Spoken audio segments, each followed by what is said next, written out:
All right, it's Washaholic Wednesday and it is freezing here. I got my coat on and I know some of you are gonna make fun of me because it's only like 37 degrees, 36, but it's rainy and it's wet and it's chilling me to the bone. My Texas blood cannot take it. So what I'm gonna share with you today is 3 to 4 tips on how to keep your machine from freezing and causing damage to your equipment. So if you look behind me here, you're gonna see these pieces of equipment that are sitting here that are damaged. Not all of them damaged from freezing, but some of them have, and they're still sitting here because someone didn't want to pay to get them fixed. Let's start off with the number one thing that I'm gonna share with you, and I'm going to progress as I explain these tips to you from what I think is the least effective to what I believe is the most effective at keeping your equipment from getting damaged. Let's start off with a Schrader valve. And now some of you guys probably haven't seen or know exactly what a Schrader valve is, so let me explain it to you real quick. This right here is a Schrader valve. You can get that at just about any hardware store. And the way it works is it has, like on an inner tube or a tire, where you air with the air chuck, the air goes in right here, and this is the valve inside here. That's the name, it's called a Schrader valve. So it'll blow out, the air will come out there, and then what we've done is we've just put some bushings on here. You don't really need 2 bushings to do that, but we didn't have the right sizes. So we ended up with 2 bushings that allow us to go into this fitting, this male water hose fitting, so I can screw directly into the pump on the inlet side here. So what we're gonna do is screw it onto the inlet side of the pump, and then just blow it out. Just put the hose on here, the air hose on, and blow it out. Now if you still have the pressure hose hooked up to it, you probably want to blow that hose out as well. So just hold your trigger gun open, put the air to it until it just blows, and then it'll just start sputtering and sputtering, and then a bunch of air will come out. Then you've got it blown out. Now, what I want to share with you before I move on is the things that can damage on your pump when it freezes. So you have plungers in here, and if that water freezes around a plunger, it could crack the plunger. That's going to damage the packing and a good chance at damaging the head of the pump. The other thing that can happen is as the water expands and freezes in the head of the pump, if it freezes hard enough, it can crack this brass. Now there are brands out there that will damage easier from freezing than others, but I would say if you have a head of a pump that's similar to this, the general pumps, and this style seem to hold up better to freezing than others. So I would just make you aware that the freezing can damage plungers, it can damage valves inside there as well. They could stick from ice that might get stuck in it, or they can break the plastic around it. The other problem I've had is freezing inside the unloader here. It damages the mechanics in there, and then it doesn't work and it just gets stuck and it won't work anymore. Now here's the biggest problem that a lot of times happens with anybody with a hot water machine is your coils, where it heats the water. When that freezes and that water expands inside those coils, it splits the pipe. When you go to start it back up, water just gushes out of the coil, and now you've got to replace your coils. And that can be very expensive, as well as replacing a pump can be very expensive. So now let's move on to the next method. In my contract cleaning business, I have a lot of trucks we send out on site, and our trucks have enclosed boxes on the back. Some people call those bobtails or box trucks or straight trucks, but whatever the terminology is, I like to put these little heaters in there. These are forced air heaters. Some people call them milk house heaters. But what's nice about it is it has an adjustment for the fan and adjustment for the temperature. Now you want to be careful you don't put anything that could catch on fire or is combustible right in front of this heater, because it can get things hot enough to catch on fire, and it does come with warning labels and stuff. Sometimes if it's going to get really cold, we'll put 2 of these in the back of the truck. And one of the things I like having about a box truck is it keeps everything enclosed, it keeps it tight, and it's easy to keep it out of the weather. So It's like your mobile warehouse. This works good for you, those of you that can't put your equipment inside a garage. Obviously a garage would be your best place. Keep it heated as well if it's in there.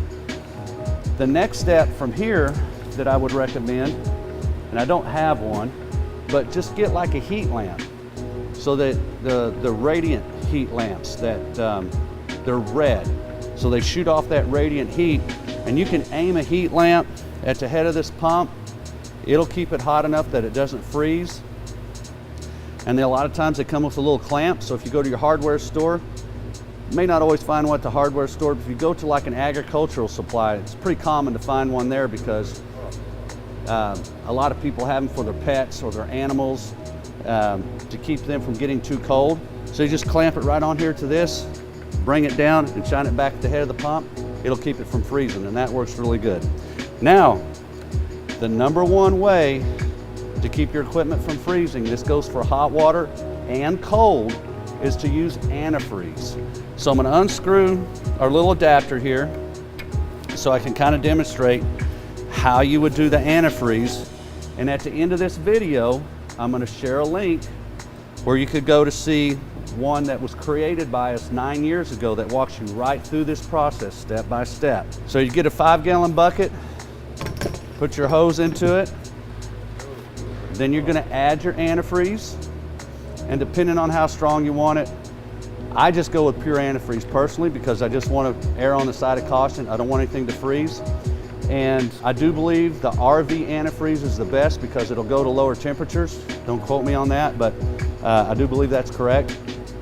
But for the most part, just straight antifreeze for any type of setup is going to be good for you unless you're getting to super cold climates.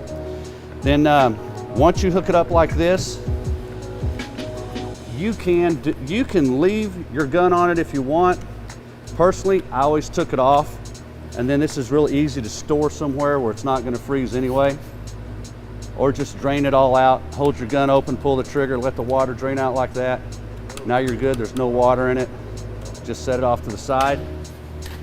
Then you want to start up your machine, watch the water flow out until you get the color of antifreeze coming out. Then just turn it back into your 5-gallon container. Let it run for about a minute, maybe 2 minutes. That gets all of this system filled. Now, what I will say is before you take this gun off, or you could put it back on, whichever you want, is to cycle the unloader 2 or 3 times because of this bypass line on here. Now, some of you contractors have put your bypass line back into your water tank. If that's the case, don't do this for very long. With the trigger open, you'll get just enough into that bypass line. But what it does, it just gets the antifreeze into all parts of your unloader. Now, if it's circulating back like it is on this machine, you want to let it go into bypass, pull your trigger, let it go into bypass, pull your trigger. Do that 3 or 4 times, and that'll get it into that bypass line real good, and you won't have any freezing there. Then you can shut it back off, and I'm saying do that before, let it run for about 30 seconds before it gets through your hose. Then circulate the trigger like that so your bypass line gets filled. Turn the machine off, turn it back on. Watch for that antifreeze now, put it in here, let it run for about a minute, then turn it off. Now when you go back to start your machine back up, obviously you're not going to have it in there, but hook this up to your water hose, turn the water on, start your machine up, and when you start it up, have it inside this 5-gallon container because you want to recirculate that antifreeze. It's still good. As it's running, hold it above so you can see the color, and when you get water, pull it out, shut your machine off, and now you got antifreeze for the next time you're going to go back and winterize your equipment. Any one of these processes works really good.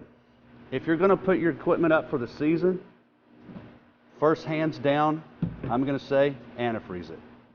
If you're running like a contractor, you're running your equipment day in, day out, and you just want to keep it from freezing during the night, that's where the Schrader valve comes in really handy. It's not 100% all the time. You can get a little bit of residual water in different components of the pump, but it's very rare. So it really depends on you if it's a preference. I've had guys tell me they've used it for several years, never had an issue. Occasionally I have someone reaches out, said they had an issue, but maybe they didn't blow it out long enough. I don't know, wasn't there, I couldn't tell you.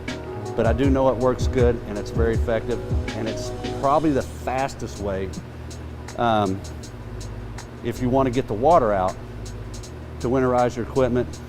And I like the convenience of using these little heaters, forced air heaters, or because we use them in our side, or you can use the little radiant lamps that work really good too. In their red, look at the farm supplies or agricultural supply where you'll find those. That's this week's tip from Powerwash.com. Washaholic Wednesday. It's a little cold here, but we'll get through. Have a safe and successful week. I'll see you next time. Take care.